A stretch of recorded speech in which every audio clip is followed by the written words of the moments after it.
नमस्कार, मैं दीपक कुमार और आप देख रहे हैं द न्यूज़ झारखंड बिहार। इस हम खड़े हैं नहर चौक में भानु ऑर्गेनिक प्राइवेट लिमिटेड में, जिसका कि ये हेड ब्रांच गोड्डा में है। इस संस्था के द्वारा झारखंड के अंदर जो है जैविक खेती को बढ़ावा दिया जाता है। आप जानते हैं कि माननीय प्रधानमंत्री नरेंद्र मोदी के द्वारा जो है जैविक खेती को काफ़ी बढ़ावा दिया जाता है। चूँकि जैविक खेती हमारे देश में प्राचीन खेती है।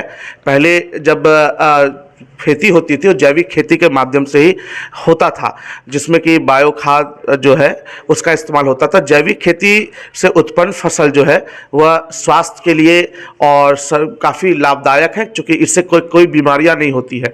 अभी के समय में जो रासायनिक खाद का इस्तेमाल किया जाता है, जिसको हम लोग केमिकल पेस्टिसाइड्स कहते हैं, उसका जो आज के डेट में फसल होता है उससे कई तरह की बीमारियां, खास करके कैंसर की बीमारी काफ़ी ज़्यादा होती है। तो यहाँ पे इस संस्था के द्वारा, एनजीओ के द्वारा जो जैविक खेती को काफ़ी बढ़ावा दिया जाता है, यह रसायन मुक्त होता है। और देश में जिस तरह से आबादी बढ़ रही है, जिस तरह उसका फसल का डिमांड बढ़ रहा है भोजन को लेकर के, तो आज जैविक खेती काफ़ी इस देश की मांग है। भारत एक कृषि प्रधान देश है। माननीय प्रधानमंत्री का सपना है कि देश के किसान जो है जैविक खेती की ओर आगे बढ़े और जैविक खेती को बढ़ावा दे। तो ये एनजीओ किसानों के बीच में किस तरह से काम करती है, और उसके लिए हम यहाँ के डायरेक्टर ऋषभ कुमार से बात करेंगे और वो बताएंगे कि इसका ऑर्गेनाइजेशन कैसे काम करता है। और यहाँ पे जो ये ऑर्गेनाइजेशन है पिछले 1 साल से यहाँ पे चल रहा है, और इस ऑर्गेनाइजेशन ने कई काम, जैसे कि बच्चों को एजुकेशंस देना, यह भी इस ऑर्गेनाइजेशन का काम है, फ्री ऑफ कॉस्ट दिया जाता है। और कई बेरोजगार युवाओं के लिए भी यह प्लेटफॉर्म काफ़ी बेस्ट है, चूँकि यहाँ पे रोजगार की भी कई असीम संभावनाएं हैं। हमारे साथ मौजूद है इस एनजीओ के डायरेक्टर ऋषभ कुमार।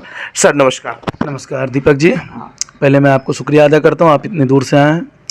बट मैं इस मैटर पे बात करूँगा। कुछ दिन पहले जो हमारे फाउंडेशन पे, हमारी कंपनी पे आँच आई थी, जिसमें पुलिस वेरिफिकेशन भी हुआ था हमारी कंपनी का टोटल डॉक्यूमेंट, जो कुछ मतलब अनजान आदमी जो हमारी कंपनी से बिलोंग नहीं करते हैं, जो यहाँ आए थे, और इनका एक रिपोर्ट है जो उनका कहना था कि हमारे वर्कर जो है वार्ड शिक्षिका जिनकी सैलरी नहीं मिल पाई है, क्योंकि हमारा इस बार जो सीजन गया है वो सीजन में आपातकाल घोषित हो चुकी है।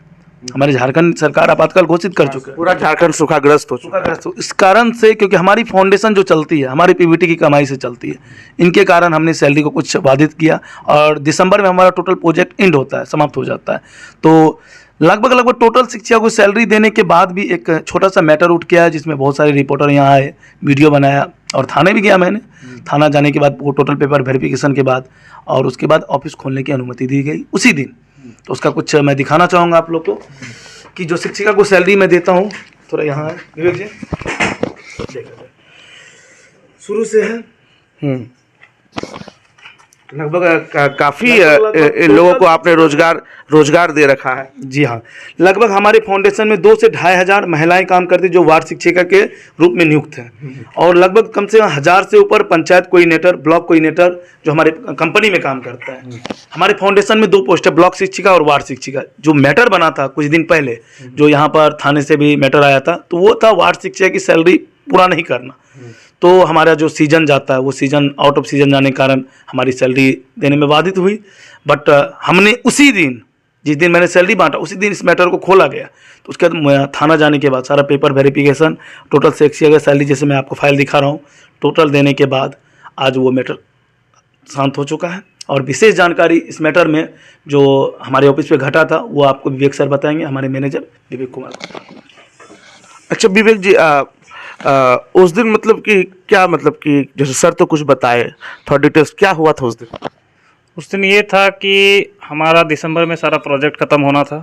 उस प्रोजेक्ट के अनुसार हमारा जितने भी वार्ड शिक्षिका था उन लोगों का सैलरी भी क्लियर करना है इस दिसंबर मंथ तक में।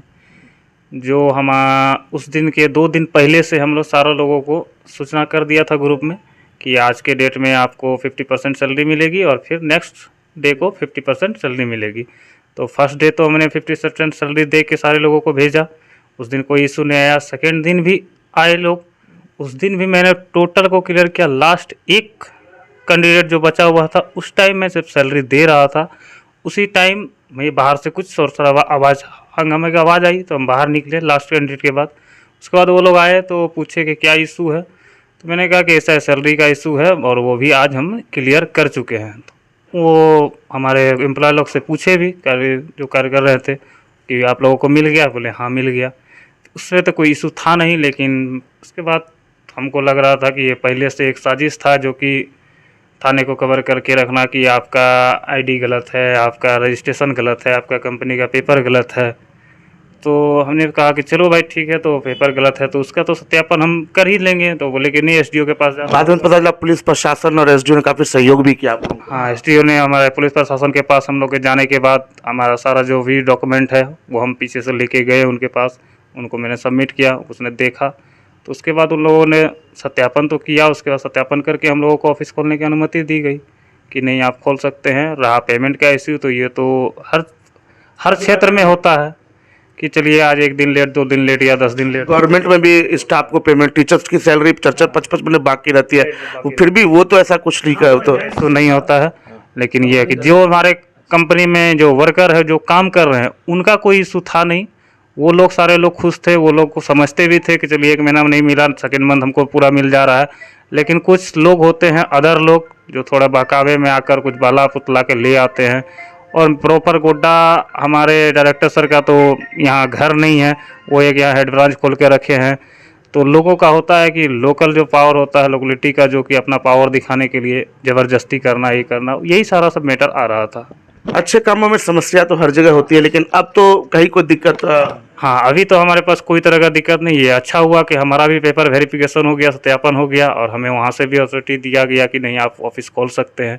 तो हम लोग फिर से स्टार्ट कर दिए कि हमारे वहाँ से भी इन्फॉर्मेशन दिया गया था कि थाना प्रभारी भी बोले थे कि देखिए ऐसा होता है, लेट वेट होता है, लेकिन थोड़ा सा इसको सही कीजिए, मतलब कि सारा चीज़ को, इसमें कोई शिकायत नहीं आना चाहिए। बोले सर नहीं आता है, वैसा कोई शिकायत नहीं। इस बार थोड़ा सा हम लोगों का जो प्राइवेट लिमिटेड कंपनी है, संस्था तो अभी हम लोग की नई है, 1 साल अभी नहीं हुआ है संस्था का। हमारा प्राइवेट लिमिटेड का 1 साल हो चुका है।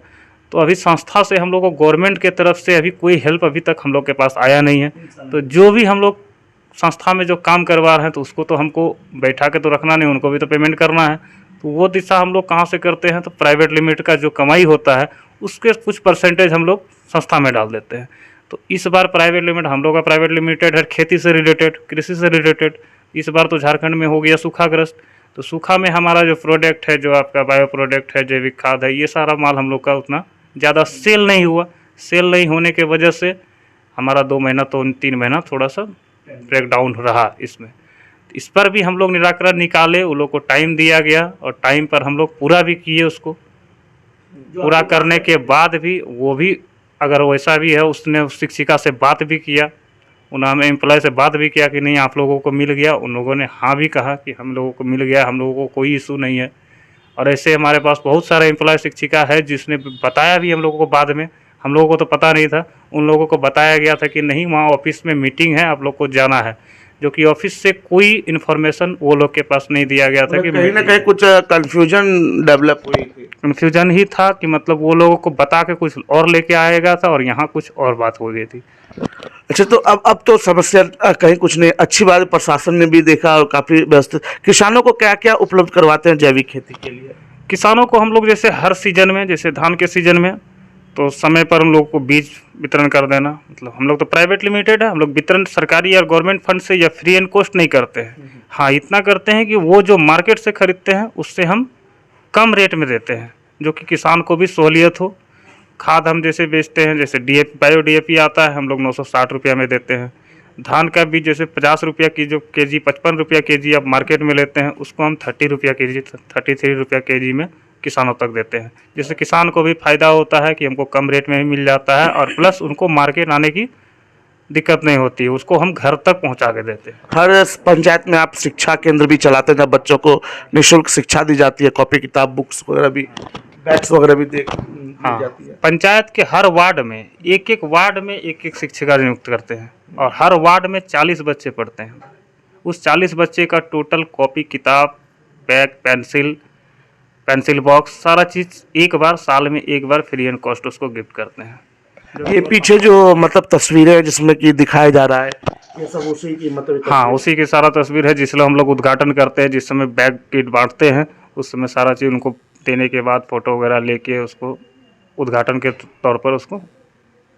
जैविक खेती का कितना भविष्य भारत में? हालांकि प्राचीन समय में तो ये होता था और अभी प्रधानमंत्री भी खुद प्रमोट कर रहे हैं। कितना इसका फ्यूचर, कितना लाभ मिल पाएगा किसानों को? जैविक खेती अभी लोग अभी तो लगभग 50% लोग समझ चुके हैं, 50% लोग अभी भी नहीं पे हैं, वो भी अभी केमिकल युक्त खेती कर रहे हैं। लेकिन आगे का भविष्य अभी जो आने वाला है वो जैविक पर ही है। अगर इस पर अगर सुधार न किया जाए तो फिर आपको आगे चल के अभी जो देख रहे हैं, अभी जो 50 साल में 60 साल में लोग की आयु उतना होते जा रही है, हो सके आगे चल के 20 साल तक हो जाए, 30 साल तक हो जाए। पहले के लोग 100 साल 110 साल तक भी जी रहे थे, लेकिन धीरे धीरे अब तो 50 के बाद के कंडीशन बहुत ज़्यादा ख़राब होने लगी। अब तो जन्म होने के बाद बच्चे को बीमारी आने लगी, जो कि वो बीमारी पहले सोचते थे कि 40 साल या 50 साल या 60 साल के बाद आएगी। डायबिटीज़ पहले लोगों को आते थे 60 साल के बाद, अभी तो 20 साल के बाद वाले को भी डायबिटीज़ हो रही है। तो यही सब समस्या को निदान करने के लिए, लोगों को जागरूक करने के लिए ये बताना ज़रूरी है कि जैविक खेती आगे भविष्य के लिए कितना ज़रूरी है। तो ये संस्था काफ़ी मतलब कि जैविक खेती को प्रोत्साहन देती है, किसानों को इससे काफ़ी लाभ है। इसके अलावा ये संस्था शिक्षा के क्षेत्र में जो है काम करती है और रोजगार के सेक्टर में भी ये संस्था काफ़ी, अगर आपको रोजगार चाहिए तो एक बेस्ट प्लेटफॉर्म है कि आप यहाँ पे आकर के कृषि के क्षेत्र में अपना भविष्य कैरियर बना सकते हैं। अगर आपके बच्चे हैं तो आपके बच्चों को भी इसमें निःशुल्क शिक्षा देने की व्यवस्था है। सारा खर्चा जो ये एनजीओ चलाती है और कई तरह के प्रोडक्ट्स यहाँ पे आप देख पा रहे हैं जो कि जैविक खेती के प्रोडक्ट्स हैं, जो किसानों को उपलब्ध कराया जाता है ताकि उनका जैविक खेती हो और उनके फसल दोगुना चौगुना जो है बढ़ोतरी हो। तो ये यहाँ पे और यही इनका ये ऑफिस है जहाँ पे कि ये हमें काम कर रहे हैं। इनका हर सेक्शंस है, यहाँ पे कंप्यूटर सेक्शंस है, यहाँ पे प्रिंटिंग सेक्शंस है। आप देख पा रहे हैं कि ये ऑफिस है इनका। यहाँ पे 3-4 कमरे हैं, इसमें ऑफिस है और ये सारे में यहाँ पे काम किया जाता है और कहीं कोई कन्फ्यूजन नहीं है संस्था को लेकर के। संस्था बेहतर काम कर रही है, संस्था सरकार के आदेश के अनुसार और सरकार के नियम के अनुसार काम कर रही है, आप देख पा रहे हैं। और यहाँ पे एम्प्लॉय काम कर रहे हैं। तो ये सारी चीज़ें जो है भानु ऑर्गेनिक प्राइवेट लिमिटेड में है और यहाँ पे एक बेहतर जो है कंसेप्ट के साथ, चूँकि भारत एक कृषि प्रधान देश है और कृषि प्रधान देश में एक समय था जब देश की जीडीपी का सबसे बड़ा हिस्सा खेती से आता था, लेकिन आज जो है नहीं आ रहा है। लेकिन अगर जैविक खेती को बढ़ावा दिया जाएगा तो वह दिन दूर नहीं जब भारत में भी जो है सोना उगलेगा हमारा कृषि क्षेत्र और हर समस्या का सबसे बढ़ती हुई जो भोजन की मांग है देश के अंदर वह पूरा होगा। क्योंकि सरकार की संस्थाएं हर जगह नहीं पहुंच पाती है तो वहां पे एनजीओ पहुंच करके सरकार की योजनाओं को सफल बनाने का काम करती है। तो आप देख पा रहे हैं इस सारी चीज़ें इस संस्था के बारे में। कुछ अफवाहें उड़ी थी, कुछ लोगों को शक था, कुछ बातें भी हुई थी जिसकी चर्चा थोड़ी देर पहले डायरेक्टर ऋषभ जी ने कहा, लेकिन अब कहीं कोई कन्फ्यूजन नहीं है। जिन्हें भी कृषि के क्षेत्र में लाभ लेना हो, रोजगार के क्षेत्र में लाभ लेना हो, निश्चित रूप से भानु ऑर्गेनिक प्राइवेट लिमिटेड में नहर चौक में आए और अपने भविष्य को संवारने का एक मौका प्राप्त करें। आगे की खबरों के लिए बने रहे। मैं दीपक कुमार अपने सहयोगी अजय के साथ द न्यूज़ झारखंड बिहार के लिए गोड्डा से।